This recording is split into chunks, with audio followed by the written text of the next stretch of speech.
Myself, Mr. Mahipal, Associate Professor and Officiating Principal. आज मैं BA part 3 के first paper international economics का Adam Smith का अंतरराष्ट्रीय व्यापार सिद्धांत के बारे में बताने जा रहा हूं। अंतरराष्ट्रीय व्यापार के संबंध में ऐतिहासिक रूप से हम देखें तो कभी उसको नियंत्रित करने के पक्ष में तर्क दिए गए, कभी उसको स्वतंत्र छोड़ने के पक्ष में तर्क दिए। लेकिन ओवरऑल आज हम देखते हैं तो व्यापार का आज की अर्थव्यवस्था के अंतर्गत बहुत महत्व है। हर देश अपना व्यापार बढ़ाना चाहता है, हर देश अपने निर्यात को अधिक करना चाहता है, जिससे कि उसके पास विदेशी मुद्रा का भंडार हो, उसका भुगतान संतुलन जो है वो उसके फेवर में हो और आयातों को कम करना चाहता है। परंतु हर देश आर्थिक विकास के इस समय में अपना विकास करना चाहता है, जिसके कारण यदि उसके पास टेक्नोलॉजी नहीं है, तकनीक नहीं है, अलग विकसित देश है, विकासशील देश है, तो उनके पास तकनीकी अभाव के कारण ऐसी वस्तुओं का आयात उन्हें करना ही पड़ता है मजबूर होकर, जिससे कि वे अन्य देशों, संसार के अन्य देशों के साथ विकास के पथ पर आगे बढ़ सके। तो इस प्रकार से हमारे परंपरावादी जो अर्थशास्त्री हैं उन्होंने भी अपने विचार प्रकट किए हैं और आज हम बात उसमें करेंगे एडम स्मिथ की। तो यदि हम इतिहास, विचारों के इतिहास, आर्थिक विचारों के इतिहास के संबंध में हम बात करें तो वाणिज्यवादियों ने जो व्यापार के संबंध में अपने विचार प्रकट किए वो स्वतंत्र अंतरराष्ट्रीय व्यापार के पक्ष में नहीं थे।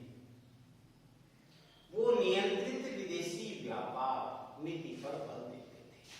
परंतु उसके बाद प्रकृतिवादी आते हैं और उन्होंने कहा कि सरकार को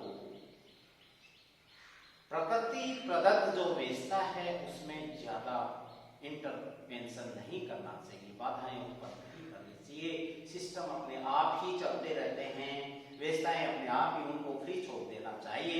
और उन्होंने फ्री ट्रेड पॉलिसी के पक्ष में तर्क दिए, उनका समर्थन किया और उसी समर्थन के अनुसार ही एडम स्मिथ ने भी स्वतंत्र व्यापार नीति के संबंध में अपना पक्ष प्रस्तुत किया।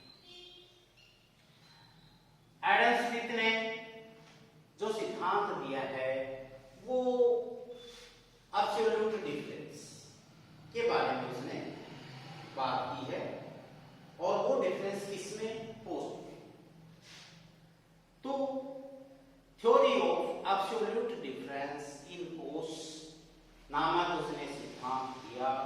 लागतों में निरपेक्ष अंतर का सिद्धांत एडम स्मिथ के द्वारा दिया गया।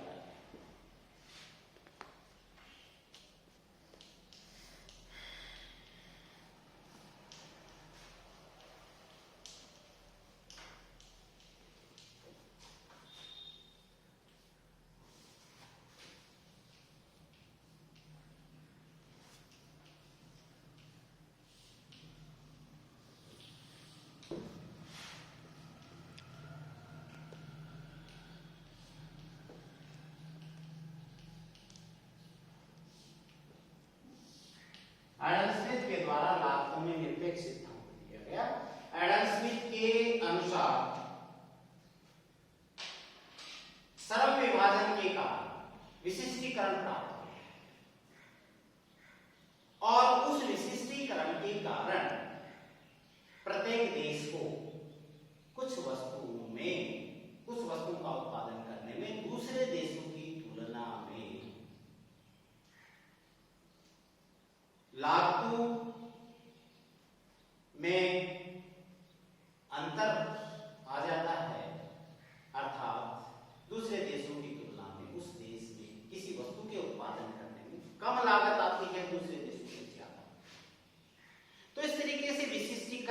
प्राप्त होने के कारण कुछ वस्तुओं के, एक देश को कुछ वस्तुओं के उत्पादन करने में उन्हें लाभ प्राप्त होते हैं, उनकी कॉस्ट कम हो जाती है विशिष्टीकरण के कारण, और वह दूसरे देशों की तुलना में लाभप्रद स्थिति में होता है, जबकि कुछ अन्य वस्तुओं की तुलना में दूसरे देश अधिक लाभ की स्थिति में होते हैं, वहां उन वस्तुओं की कॉस्ट कम आती है। ये एब्सोल्यूट डिफरेंस जो है ये डिपेंड करता है वो सारे फैक्टर्स, वहां श्रम की क्या स्थिति है, टेक्नोलॉजी की क्या स्थिति है, या अन्य उत्पादन के साधनों की क्या, रॉ मटेरियल की क्या स्थिति है, कच्चा माल यदि जहां जूट बहुत अधिक होता है तो वहां पर नेचुरली जो है विशिष्टीकरण होगा, और वहां पर उनकी जो कॉस्ट है वहां पर जूट उत्पादन में वो कम आएगी। भारत में यदि कपास के उत्पादन में यदि भारत को लाभ होता है, स्थितियां ऐसी हैं कि कपास का भौगोलिक स्थितियां भी, क्लाइमेटिक स्थितियां भी ऐसी कि कपास बहुत अधिक उत्पादन होता है भारत में यदि, तो उसमें विशिष्टीकरण प्राप्त हो करके एब्सोल्यूट जो डिफरेंस है कॉस्ट में वो आ जाएगी, और इस तरीके से कॉस्ट कम होगी।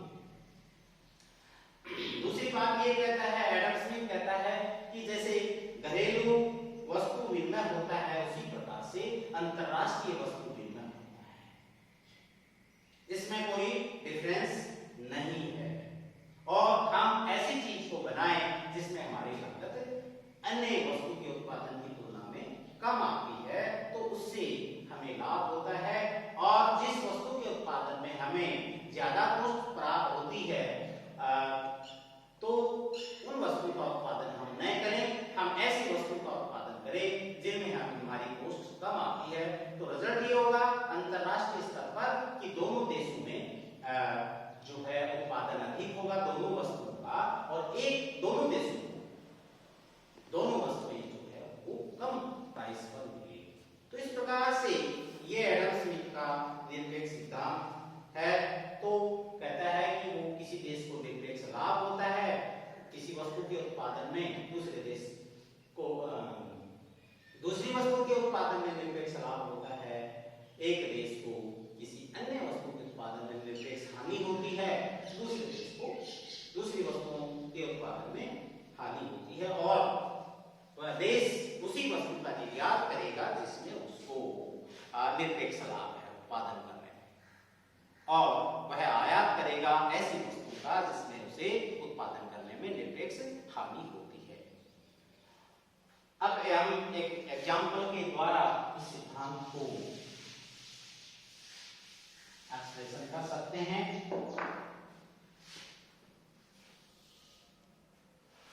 दो देश है हमारे, भारत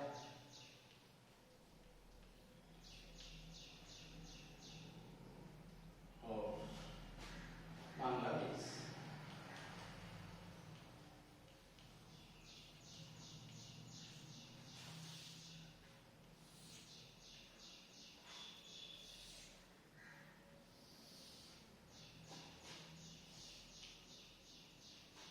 भारत और बांग्लादेश, ये मान लो देश हैं, ये कपास का उत्पादन है और ये जूट का उत्पादन है।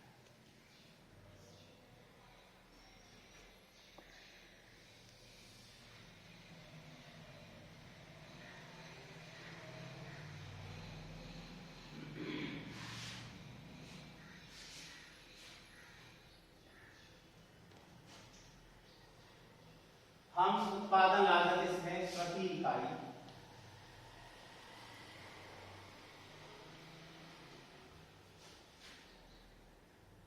इकाई लागत श्रम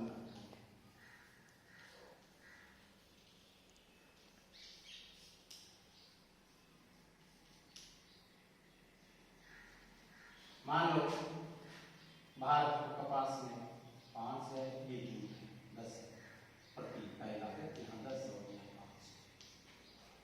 तो हम इसमें देख रहे हैं कि यहाँ श्रम लागत प्रति इकाई जो है भारत कपास में 5 है लग रही है, जबकि जूट में 10 है।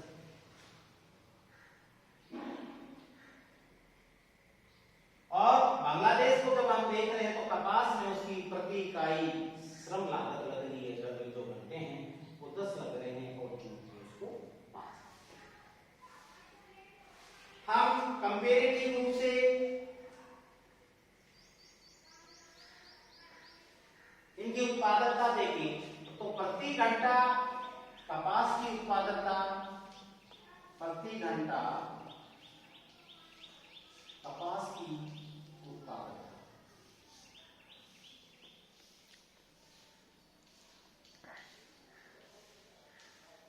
यदि हम देखें भारत, तो ये है 5, बांग्लादेश तो ये है 1/10। इसी तरीके से प्रति इकाई हम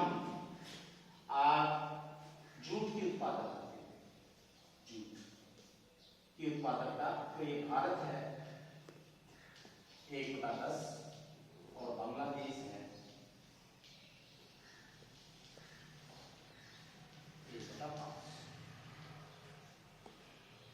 तो इस प्रकार से उत्पादकता को हम देखें तो नेचुरली जूट में जो विशिष्टीकरण प्राप्त है, निरपेक्ष लाभ है, वो बांग्लादेश को है और कपास में भारत को है। इसलिए क्या किया जाएगा कि जूट का उत्पादन बांग्लादेश यदि करता है, उसे और विशिष्टीकरण प्राप्त होगा और विविधताएं प्राप्त होंगी उसे, और आर्थिक लाभ प्राप्त होंगे उसे।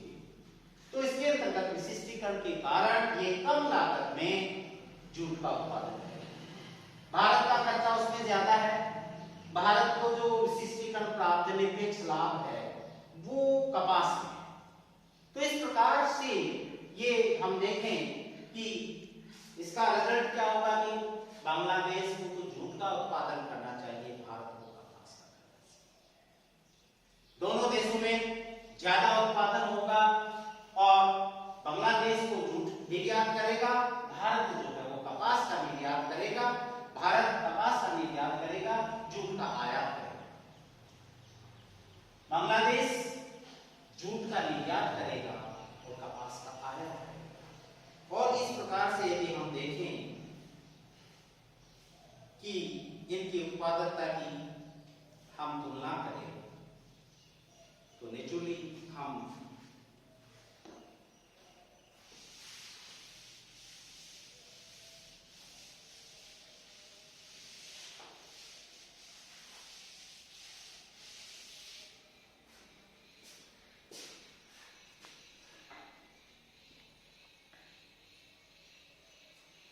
भारत में 0.2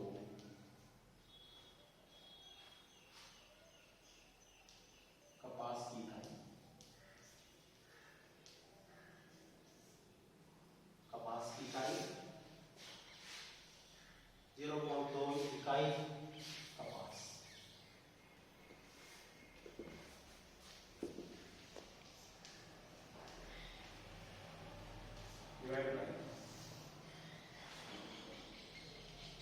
बांग्लादेश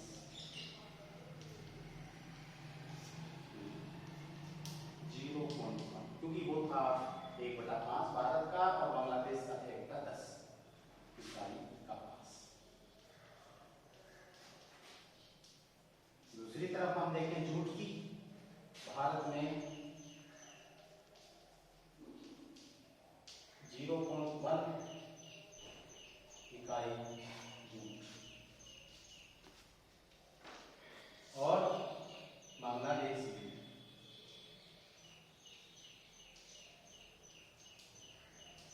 0.2 इकाई।